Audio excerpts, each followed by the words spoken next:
Ooh. Hey guys, so today I have fellow BCM student and vlogger here with me, Dan. Dan is from the Danger Dan channel here on YouTube, Danger Dan Vlog. So please, once you've seen this video, go over and check his channel out.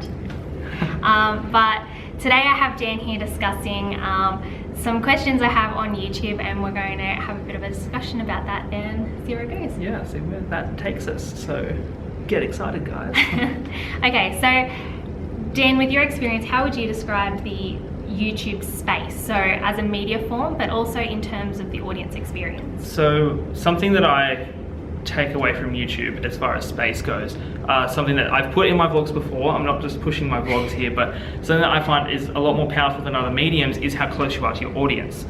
With YouTube, you kind of only really need a camera and an internet connection in order to upload and put out your thoughts and your feelings to people in a way that's nice and visual. And if you're good at making things look nice, then you can actually create something that people enjoy really easy, which is really handy in a media space that's so interactive where people can also comment and whatnot. Yeah, definitely. I think even with the lack of a camera these days, a smartphone in the palm of your hand, you have the technology to not only upload but film as well. So you can film and upload in a few touches of a touchscreen phone, and you have put something out in that public space. Absolutely, yep. Okay, great. So why is it that some things are successful on YouTube but they wouldn't be on other media platforms? Oh, that's a toughie. I think it comes back to the interactivity of YouTube. The fact that someone can watch something and make a comment about it, or they can themselves, if they have a camera, they can film something and talk about what happened.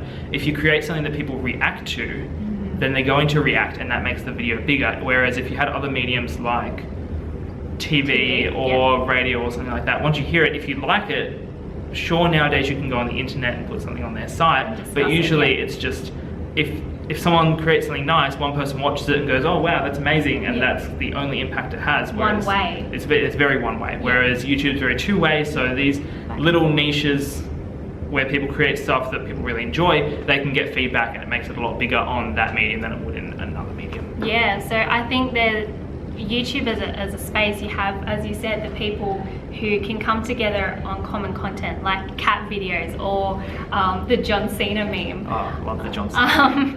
And something like that blows up with millions and millions of views, but if you saw that on your nightly scheduled programming, you might think, it wouldn't have an effect. Why? Okay, great. So how do you believe the YouTube's audience experience differs from a traditional media audience experience? If we're talking spatially, which is kind of what this topic's about, you feel, like I said, closer to your audience. Yeah. So I have people that view my videos that know me personally, which is an amazing thing. I feel that, yes, like an example right here. Yeah. If I was making something on another platform, let's say I was in radio, sure, I'd be broadcasting to a much larger scale, but I wouldn't have the personal touch, I guess, of someone who actually knows me and knows what my content's about and knows me personally. Yeah. So the audience experience, I think's increased for that reason, and also more so for because that's kind of my niche, is daily vlogs. More so for that than other things. You build a connection with people who don't know you. So people watch your daily vlogs, they see how you react to daily activities, how and you kind of and you kind of become friends with them almost. They see a friend in like you being normal and you're not being an idiot online. So I feel that that's kind of important when it comes to the audience experience. Yeah, I've found that too. My vlogging experience is a lot more limited than Dan's, but you're vlogging, so you are literally documenting your day and sharing it with people. It's more of a real experience than that you would see on TV. And I find, even though I have people who watch my videos that know me personally, I have also met and made friends with people who I wouldn't know personally, who I don't know where they live, but I know what type of foundation they use, or I don't know, you know, their birthday, but I know that they fill in their brows with Anastasia Beverly Hills Brow Wiz. So we have that connection, and I have friends from all over the world now because of YouTube, because of that space on YouTube. Awesome. I think that's kind of something cool with the whole, you have one specific topic that you talk about. Like, sure, my topic is me, which is very narcissistic. I am a very big narcissist, I'm not gonna lie to you guys. you have something that is a physical thing that you're constantly talking about, and people can connect to you on that basis, which is something that I feel that I don't have sometimes. Like, sure, I'll do a vlog about, like the last 2 vlogs that I did were about staying up for 40 hours and going to the Relay for Life, which was a very bad idea. But it was something that I kind of carried on from one vlog to the next. Yeah. Whereas I feel if I did that more often, it would be really cool. I'm not going to, because I feel like that now that I've got a few more views and a few more subscribers, I kind of have to stick with my niche, which I enjoy. I definitely enjoy daily vlogging. It's awesome. I recommend anyone who has a camera should definitely do it. Your life is not boring, trust me. But having something like you do, like the beauty channel that you run, is really themed. cool. It's themed, and I find that really, really interesting. Yeah, I think because of that, you build a particular audience who keeps coming back. Yeah. It's a recurring audience. Okay, great. So what benefits do new media forms such as YouTube have over those of traditional media forms? The benefits. Kind of coming back to what I feel like the very first question I kind of just blurted out everything. Yeah. So, but it's really, really small space Yeah. between yourself and your audience. To kind of put this into perspective for other media, if you wanted to become an artist, like a drawing artist or a painter, you needed a paintbrush and some paint. If you want to become a writer, you needed a pencil and some paper. But if you originally want to become a filmmaker, which I call ourselves, because we are producing something on film, you needed producers and managers and cast and a massive expensive camera and all these different things and lights, microphones, absolutely, and tons sets. of time, and tons of money. I'm pretty sure Pirates of the Caribbean on Stranger Tides is the most expensive movie ever, clocked in $250 million to make. We're doing this for free, guys. Like, basically, like, I know I bought this camera and we're using that right now, but other than that, like, what do you edit on? iMovie, which comes standard with my MacBook, which I have for uni anyway. So I'm utilizing my phone, my laptop, and my family camera. I don't even have my own camera at the moment that I film on. I'm utilizing things that I already have for other purposes. So I'm essentially buying makeup that I would use anyway. I'm essentially making videos for free. Yeah, so it kind of YouTube brings this sort of this sort of artistry down to every other artistry's level, because it is kind of new. So you go back to the times of the ancient Greeks, or even go back to the cavemen, why not? And they had drawers and writers and all that. They didn't have filmmakers. So this is still a fairly new way of... It's becoming more simplistic now. It's coming down with the times. I'm loving where it is right now. I think it's going to be going massive in the future. Which is something I'll touch on later in the video. I completely and totally agree. I believe that YouTube is a very raw way to connect with an audience. You don't need the set, you don't need the lights, you don't need that massive budget. And sure, YouTubers and creators here on YouTube do put so much time and money into YouTube, but it's not necessary for when you're starting off. It's not something that every single person who wants to make YouTube content needs. As long as you have a camera and a space to film, we're using an empty classroom. As long as you have those two simple things, you can connect with an audience, you can create, you can produce content. And that's something that I really like. And I also like that once you do put that out there, you have that immediate response. I uploaded a video this morning and already have views and comments, and we've already started that discussion based on that one video. Yeah, it's very, very instant gratification when it comes to uploading. It takes a while, especially if you don't have NBN. It does take a while to upload, but once you get it out there, it's just it's worth it. Instant, which is cool. Yeah, very cool. Okay, so something a little bit different now.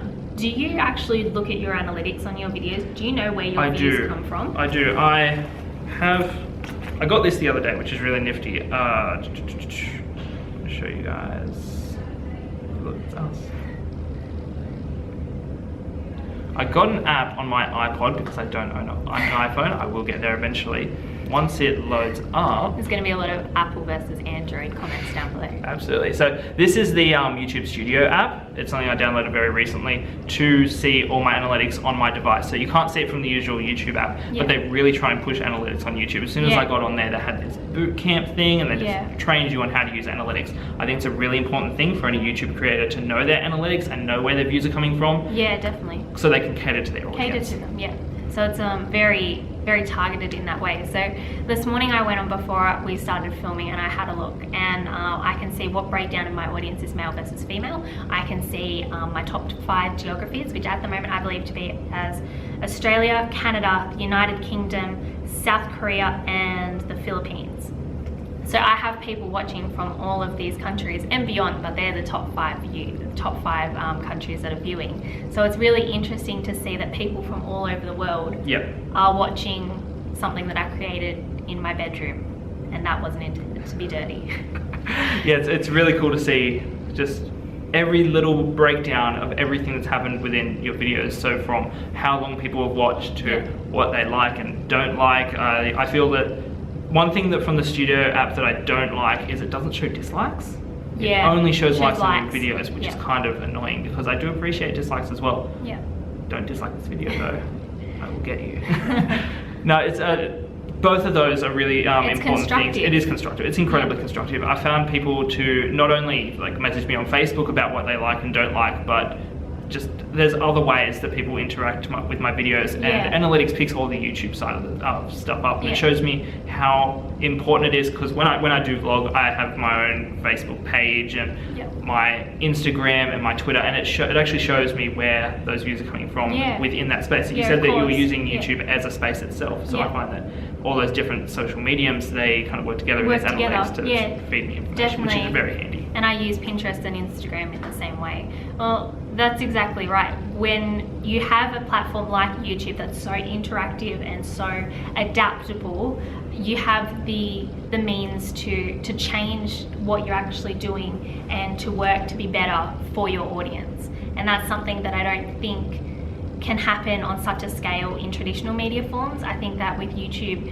if you have a comment from the last video, you can apply that straight away to your next video, which might be occurring the next day. You have that means to make immediate change for what your audience wants to see. And I think that's a really unique part of this platform and a really important part of the YouTube and social media space. Okay, so what are your thoughts on the YouTube audience as a collective? Very, very, I think they represent the world's population very well, because they're very large. I'm pretty sure that everyone with an internet connection has seen a YouTube video. YouTube is very big.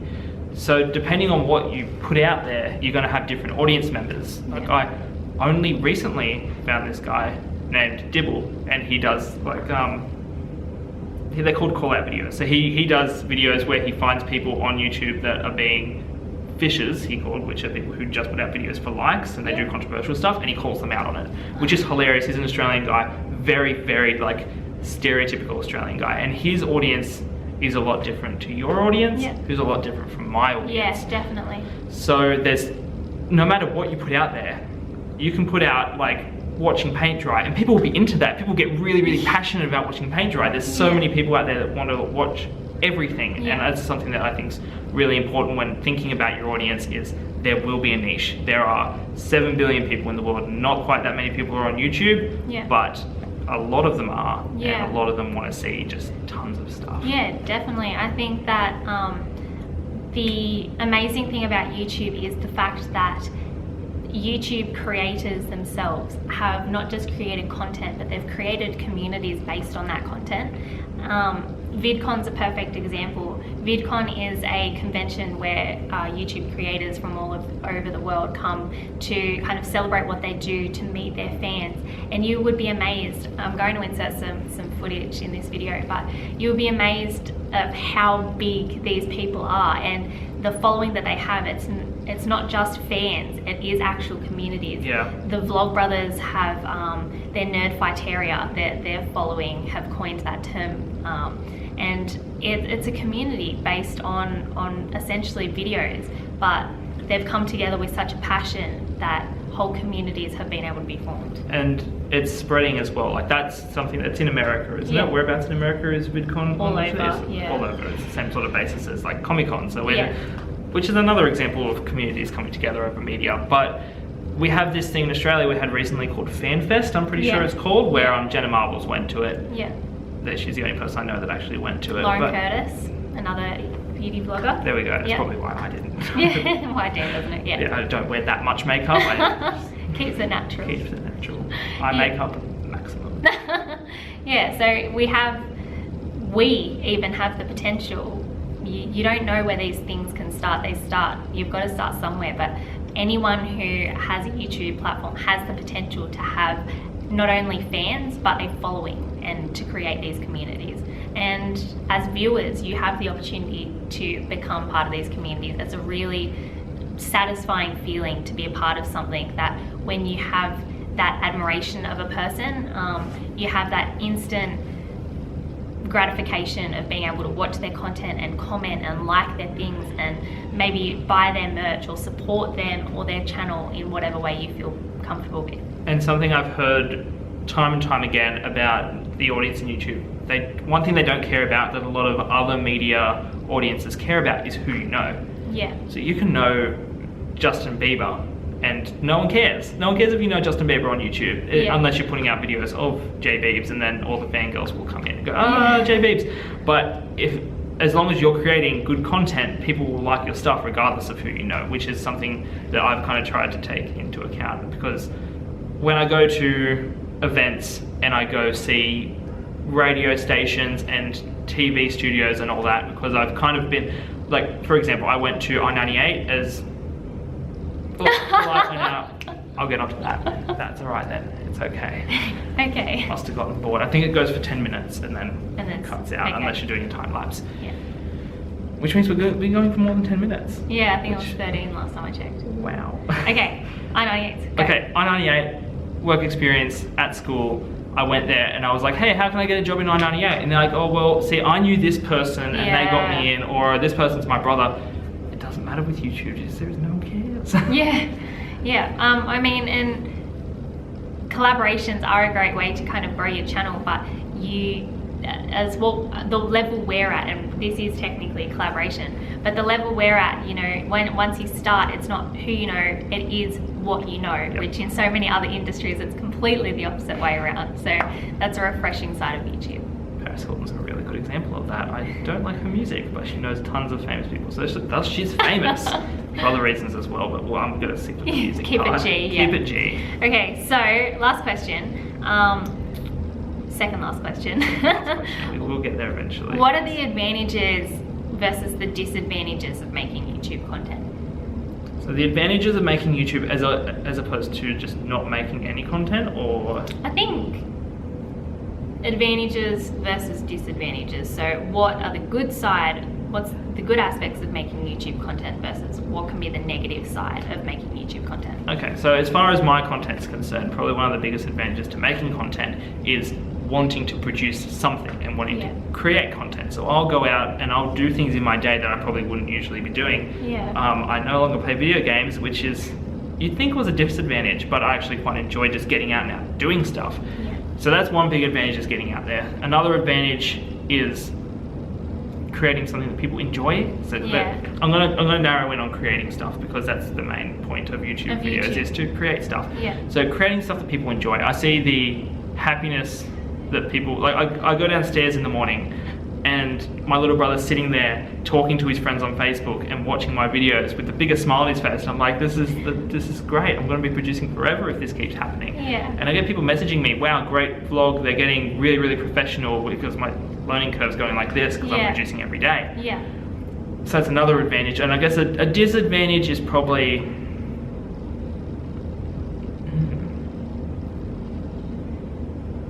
I really, really don't like processing time. So when you upload a video, you drag it onto YouTube and it uploads, which takes ages. It takes absolutely ages. And then once it's finished uploading, it starts processing.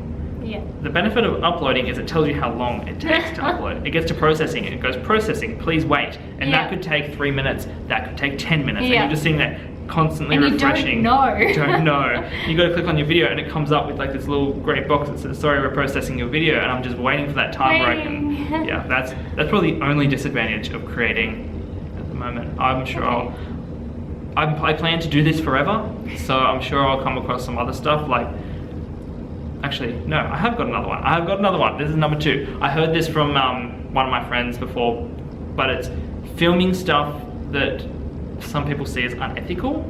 So filming in public is always kind of a bit of a controversial thing.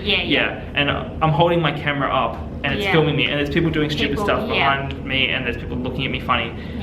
And then you get people that are really like, oh, I don't want to be filmed, and they've approached me. People have approached me before, said, I don't feel like being filmed today, don't film me, which is fine, it's fine. But sometimes I'll be filming myself and that person And will you come onto don't the screen and you don't realise. realize what's going on, and you've actually done something unethical. Yeah. Oh, no.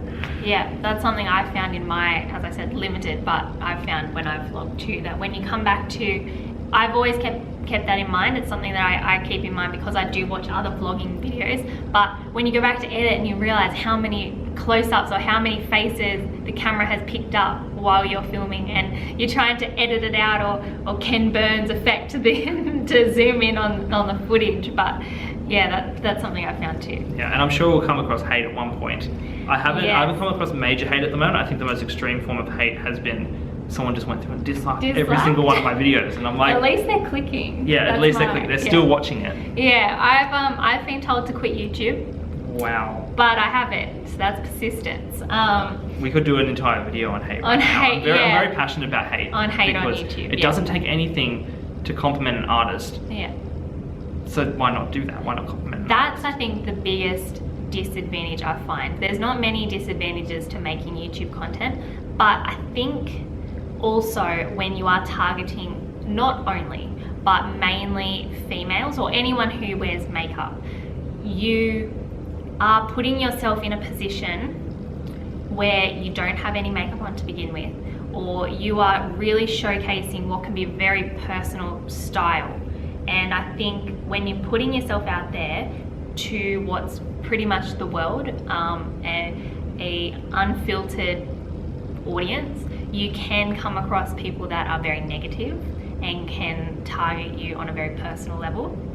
I haven't come across, as I've said, my worst thing was someone told me to quit YouTube, and I think that in the perspective of things, that is very mild insult. Whereas being a fan on other people's pages and scrolling through their comments, you have people that go out of their way because they are in an anonymous form to be hateful, to be mean, to be rude. And something we'll do this just as like a PSA thing. You don't have to put it in because it's kind of not relevant. But the thing to note about haters is that the reason that they do it is because they feel bad about what you've created. Because they feel bad about themselves, and they think if they pull you down, it'll give them some sort of sense of leverage. Yeah. Whereas they don't. If you pull someone down, you're going down with them. You're going. You just got to remember that haters are losers, and the best thing that you can do to combat haters is to live a happy life, because nothing pisses haters off more than to keep doing what you're doing and doing it well, and doing it with happiness in your and passion face and passion. So just if you're experiencing hate, I'm not there yet. I can't really sympathize with you, but just keep going. You're doing great. Yeah, and I think that in itself is the disadvantage that I have about doing something on a public forum, on a public space, and that's what YouTube is. YouTube is a public space, and people forget about that, that even though we sit in our bedrooms, beauty vloggers, we sit in our bedrooms and talk to a camera, or vloggers in general, we're there by ourselves typically, talking to a camera, but we can forget that what we're really doing is talking to the rest of the world. Exactly. But that is such a slight disadvantage to all the advantages that making YouTube content has, especially to me, as Dan has touched on. But I love the fact that I get to create, that I get to produce something that I'm really passionate about, and to follow a different career path. I'm not here at uni doing makeup, but it's something that I really feel passionate about and really enjoy, and YouTube is a way to express that. And also I love the fact that it's interactive, it's adaptable, it's changeable. We get to talk to our audiences on an instantaneous basis most of the time. Like it's in the palm of our hands, it's on our laptops, and we get that direct feedback, and that's one of the things I really love about YouTube as a medium. Absolutely. I think that was all that I kind of had to say about that part. I was going to put something else in. I was going to talk about how... Oh yeah, there's another thing, another advantage, because let's go to another advantage, because advantages are always good.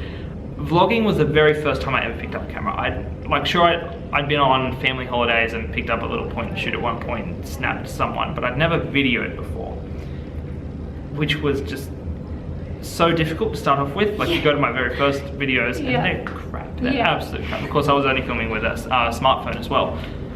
But it brings you into this world of opportunities to film stuff and record stuff, but also experience stuff. Like a lot of people say, oh, you're just seeing your world through your camera. Why don't you just go out and experience it? I wasn't experiencing it to begin with. I hadn't gone to any festivals. I hadn't done any charity events. I now go out and I try and say yes to everything. I sign up to everything. I'm going to India because I vlog. Like it's just, you experience so much more if you have a camera pointed at you. Yeah, no, I agree. When I first started making YouTube videos, it was only 13 videos ago actually. I uploaded my 13th today, but I see myself from a completely different angle. Like I was so nervous when I first sat down, but now that time is really about me, and because of that I'm the same. Like I'm talking to different people from all over the world. I'm going to events like IMATS in Sydney, which is the International Makeup Artist Trade Show, and I'm putting myself out there, and I'm looking for opportunities in America and looking for opportunities here in Australia to do with makeup, because it's something that I'm passionate about and something that I've seen YouTube do for other people. So I know that it's a possibility. A slim one sometimes, but a possibility. Yeah, it's that you're talking about a slim one. It's easy to get into YouTube and film stuff. It's hard to get big on YouTube. It's just as hard as getting big in Hollywood. Yeah. You just have to keep pushing and creating good stuff, and just hopefully at one point someone will pick it up and share it enough that it'll just grow. Yeah, I think it's interesting that you say it's hard to get big on YouTube, like it's hard to get big on Hollywood. And when you're talking about Jenna Marbles or Grace Helbig or Graveyard Girl or Tyler Oakley, anyone, Joey Graceffa, anyone like that, yes, it is hard to get to those levels, and they're people who have been on YouTube for years and years and really built themselves up to the fame. But I think that you can be big within your own little community, if that makes sense, and YouTube allows you to have that fan base, and it doesn't matter if that fan base is 5 people or 5 million, because you have that following, you have those people that get really excited that you've posted content. And when which you said, is very empowering. Yeah. It feels really good to see people react. It's something that you put out well, there. you said your little brother, you see your little brother watch your YouTube videos. My dad just came back to England, where my 10-year-old cousin has told him that her favorite part of the week is when I upload a video. And I have only met this girl once, but she gets to see me every week, or every time I post a video, which is really, really beautiful. And she goes around to her little school and says, my cousin's uploaded a video, you have to go and watch it.